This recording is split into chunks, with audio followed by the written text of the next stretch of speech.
Welcome back, everyone. This is GRE Bites. I'm Davis, an educator with over 10 years of experience. And I'm Orion, the founder of StellarGRE. We're here to bring you your weekly bite-sized episode on GRE prep and grad school admissions. For more information, check us out at StellarGRE.com.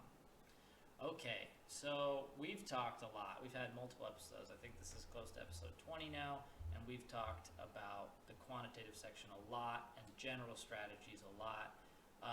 One thing we haven't gotten into so much is the writing section. We talked about it a little bit. We did one episode about how the essay was graded. We got a little bit into it. That's right. How it's graded by the computer, the algorithm called the E-rater. Still, it's 1 out of 20. It's true. So let's make it 2 out of 20 here. Okay. So,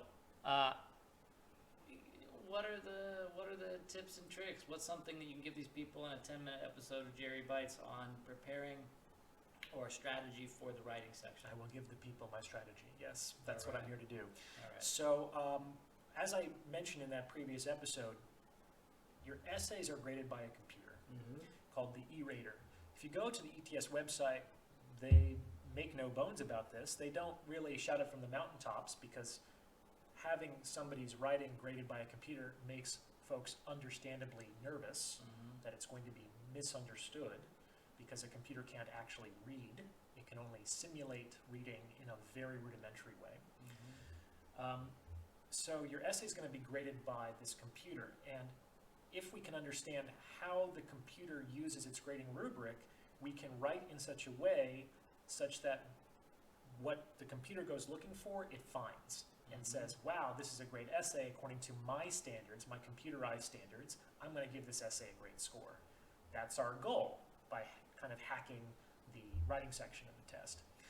And if we put ourselves in the computer like perspective, like a consciousness, if that's, we can use that word, the only thing that is perceptible to a computer is quantifiable data.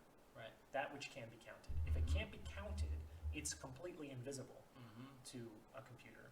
So a lot of the things that are very important in writing for a human being, like persuasiveness or cogency, those are such high-level abstractions that they are, it's like infrared light to us. We can't see it. So it functionally doesn't exist at all.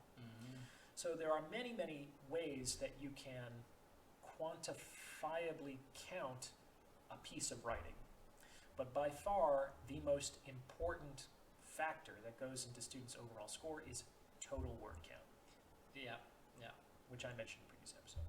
Total word count is the king. Longer is stronger, baby. That's what it's all about. So the more words that you can write in the time limit, the more likely you're going to get a higher score on the writing section. Yeah, the reason I'm smiling is because the writing section, and particularly StellarGRE's approach to the writing section, is just, it's like you mentioned in a previous episode. It's Neo seeing the code, and you just cut right through all the BS and all the weight and baggage, because you're not going to find this anywhere else. No, and this is it's, I mean, you gotta get to this section in the GRE full tutorial, but word count, you quantify it. So for example, the computer, for example, is not fact checking. No. It doesn't, it's not What is a fact, Davis? Have you been paying attention? I know, it's like, this is what I'm saying. That's something that we're debating nationally. So quantifiability, you've got total word count, and you're aiming, what's the word count you're aiming for? Oh, that's a good question. So if you can write in recognizable English on something that kind of has to do with the prompt at the level of around 800 words, you will likely get a 5 at least, which is the 92nd percentile. That's just incredible. 800 words is the threshold that we are shooting for our essays. And a computer could quantify grammatical or spelling errors, but those things are not being looked. Are those things being graded or weighted on the computer? It's a good scale? question. A lot of students worry about their spelling and grammar and syntax. And take time away from the 800 word goal to go back and delete, and retype it. Yeah, not a good idea. So you do not gain points for spelling, grammar, or syntax. You can lose points, but according to ETS's own literature, you can only lose points on those, for those reasons, if the spelling, grammar, syntax, etc. is so bad that it detracts from the intended meaning of the sentence, which is somewhat vague, but in my experience, that basically means that you have to spell more words wrong than right. They really err on the side of giving students a very wide berth when it comes to spelling and grammar. Why is that? Because this is not actually a test of English spelling, grammar, and language mechanics.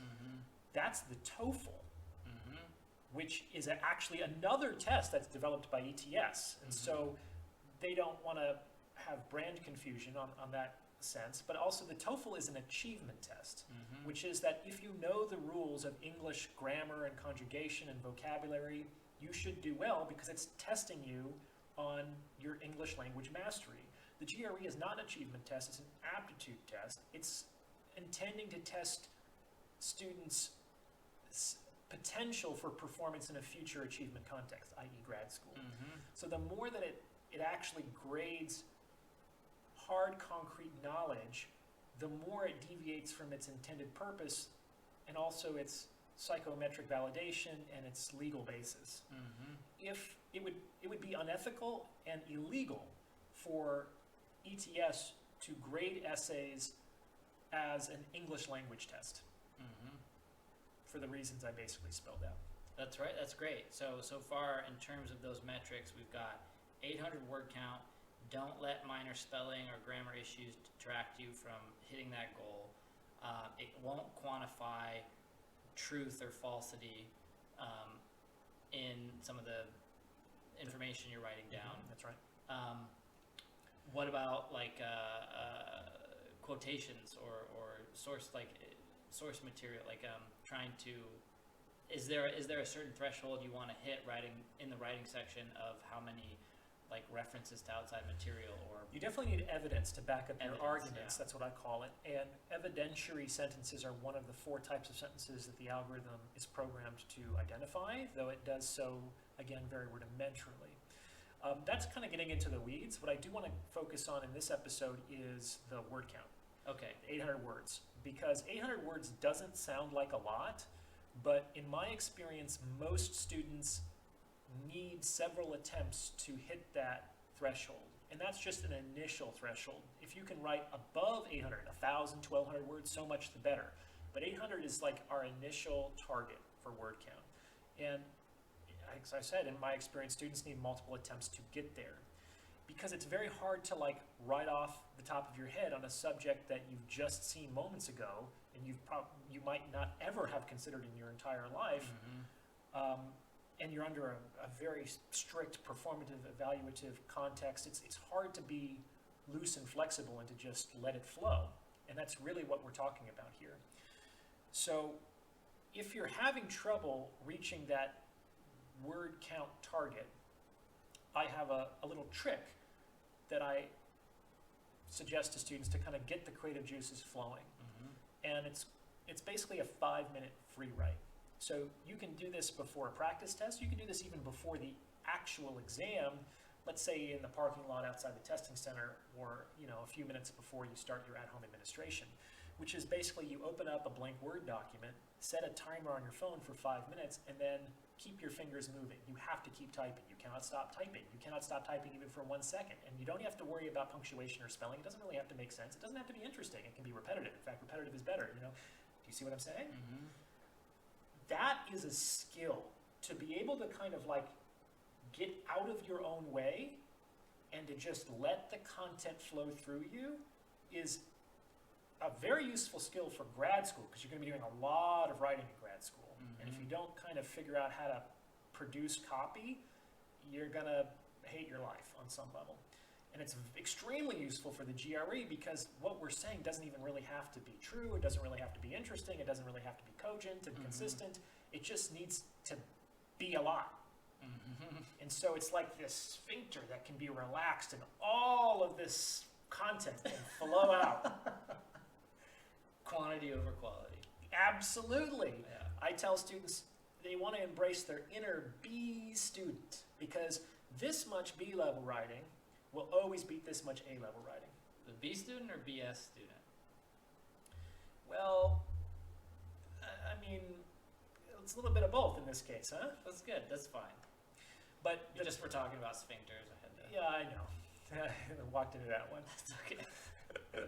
So the A-level students often, through their own perfectionism, shoot themselves in the foot. I've worked with many high-quality writers, and often writers who pride themselves on their writing ability, who struggle on the GRE writing It's section. a slow, it's a self-reflective, it's a walking, you're writing and editing at the same time, Yep. and that's what we want to avoid. We want to just get the content on Yep. the page. And they're to the extent that they're proud of their ability, and it might be justifiable, but they're also identified with the quality of the content. And it's hard for folks who pride themselves Mhm. on their writing ability to write under that ability. Yeah. You know what so I'm saying? embrace the inner beast, dude. Like it's like keep those writing skills sharp, but use them in a context that there's actually a human being who can appreciate how good your writing skills are. Right.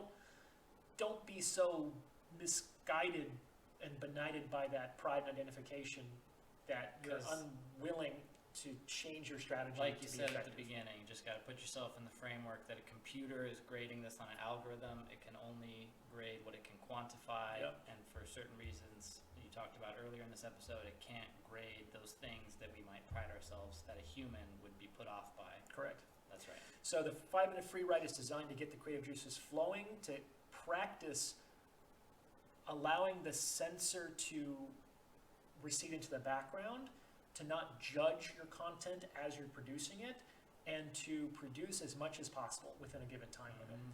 And this is awkward and difficult to do the first few times.